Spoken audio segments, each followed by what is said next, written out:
Vložte k nám svoje peniaze, zbohatnete. Týmito slovami často lákajú mnohé nebankové inštitúcie svojich potenciálnych klientov.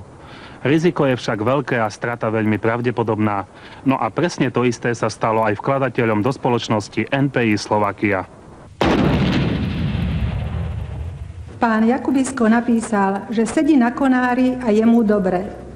A to platí aj pre pána inžiniera Ľudovita Kaníka, ktorý sedí v penzióne svojom, v hoteli Grand Matej, v Demokratickej strane a je mu tiež dobre. Keď tie peniaze tam sú, tak nie je sa čoho obávať. Tak to ale ja som... chodí, že spoločnosti vznikajú a zanikajú. Treba to brať ako fakt reálne.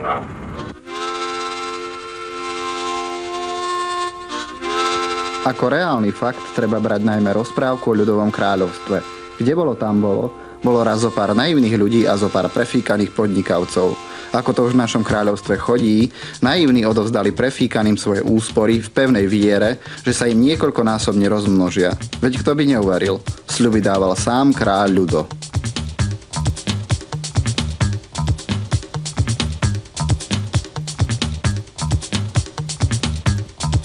Ja som tam zainvestoval nejakých 150 000. 105 000. 105 000 korún. 100 000 korún. Sa potom nedívme, že sa robí, čo sa robí. Deviatka ide a nech to funguje. Opustme na chvíľu rétoriku našej slovesnosti. Celý prípad má až príliš reálny a racionálny základ. Koniec koncov o činnosť Kaníkovej firmy NPI sa zaujímala už aj polícia. A naivní podvedení sa len čudujú. Čo bude ďalej? Kde sú naše peniaze? Predsa z našich drobných peňazí po pár tisíc korún, čo sme tam vkladali, minimálne 5 000 plus správny poplatok 5%. Určite sú krásne milióny v tejto spoločnosti a aj keď je istá hodnota tohto majetku snáď 35 miliónov korún, predpokladáme, že sú to peniaze len tie, ktoré my sme vložili. Teda kde je výnos peňazí, keď točili s našimi peniazmi 5 rokov. Milí naivní, buďte si istí, že svoje výnosy nikdy neuvidíte. Veď ako povedal pán kráľ, firmy vznikajú a zanikajú. Môže byť, počkajte chvíľočku. A o čom budeme? Dobre, počkám.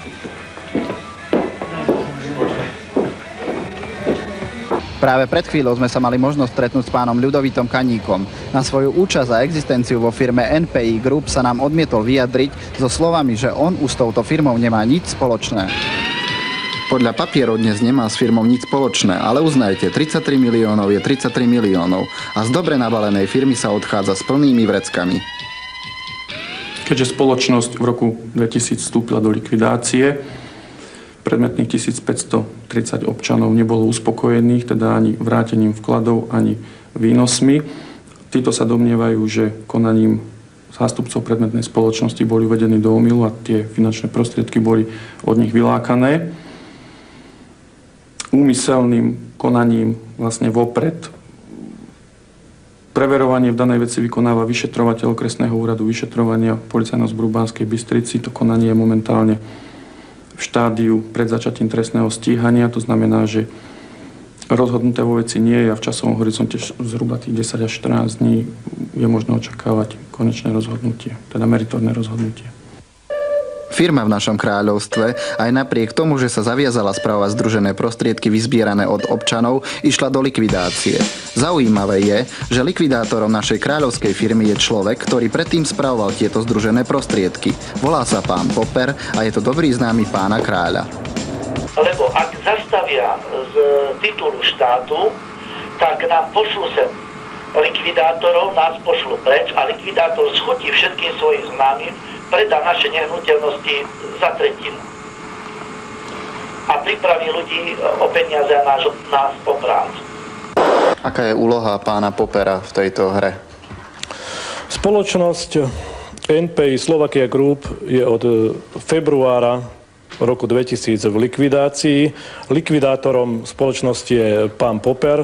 Koniec koncov stačí nahliadnúť do obchodného registra, kde všetky tieto údaje sú k dispozícii. No pán Poper je bývalý komandista spoločnosti LPV Efekt, ktorá do roku 1996 spravovala vklady podielnikov až dovtedy, kým nenahradila Prvá národná aukčná pána Kaníka. Takže to väzbenie tiež vyvoláva určitú mieru podozrenia. Ľudia, ktorí spravujú tú spoločnosť, respektíve jeden z nich, ktorý teraz je čerstvý predseda vládnej strany, nech sa zamyslí nad tým, čo robí, lebo tieto peniaze, čo som dal do tejto spoločnosti, boli určené pre môjho syna, ktorý je telesne postihnutý na štúdium. No nech si spýtuje svedomie. Keď sa bežný človek dostane do kráľovských výšav, obyčajne stráca svedomie. Niekedy stačí malá zmena formulácie na oznámenie o likvidácii firmy a naivní si ani neuvedomia, že o svoje peniaze navždy prišli. Navyše, ak kráľ vedome poruší paragraf 28 odstavec 2 obchodného zákonníka, podľa ktorého musia do obchodného registra zapísať mena všetkých spoločníkov komoditnej spoločnosti, teda všetkých tých, ktorí im odovzdali finančné prostriedky. Presne v tomto paragrafe je celé meritum veci, celý ten problém, z ktorého môžeme dedukovať, že spoločnosť Ľudovíta Kaníka, ktorá spravovala vklady jednotlivých podielníkov, spoločnosť TNC, Prvá národná aukčná, nepostupovala v súlade so zákonom. Nie je to moje subjektívne tvrdenie. O tejto skutočnosti informovali koncom roka 1999 aj niektoré médiá. Žiadny dohľad bankový v podobe nejakej osoby, dotazu telefonického, faxového alebo osobného sa neuskutoční. Áno. Novinár za svoj honorár spraví s prepáčením aj z vlastnej matky prostitútku.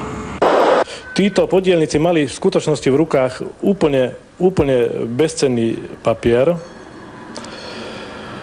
pretože stalo sa to, čo sa podľa všetkého stať nemalo. Oni síce boli zaregistrovaní, lenže ich meno v obchodnom registri by ste hľadali márne. To registračné číslo, pod ktorým je zaregistrovaný celý vklad, teda skoro tých 32 až 33 miliónov korún, patrí spoločnosti NPI Slovakia.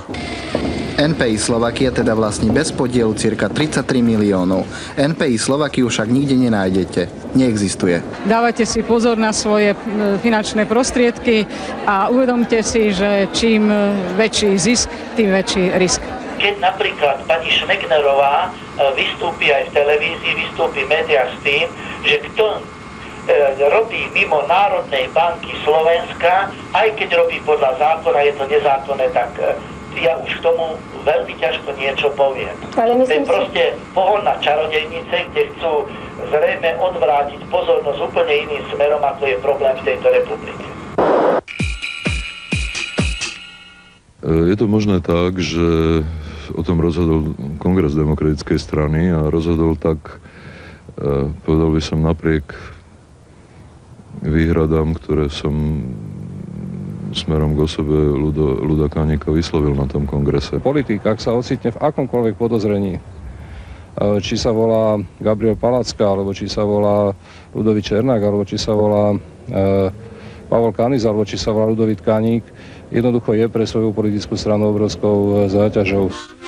Takže, toto bol príbeh o kráľovstve za 33 miliónov. Pán kráľ mal v rukách aj miliardy, veď bol šéfom Fondu národného majetku a spravoval tak povediac majetok nás všetkých. Ostáva len veriť, že ho nespravoval tak ako peniaze našich naivných. A nakoniec, je naozaj nutné, aby vo vysokej politike fungovali aj takíto králi? Ja si myslím, že takí ľudia, ktorí nevedia spravovať v malom, tak si nezaslúžia, aby spravovali ozaj, aby riadili našu krajinu.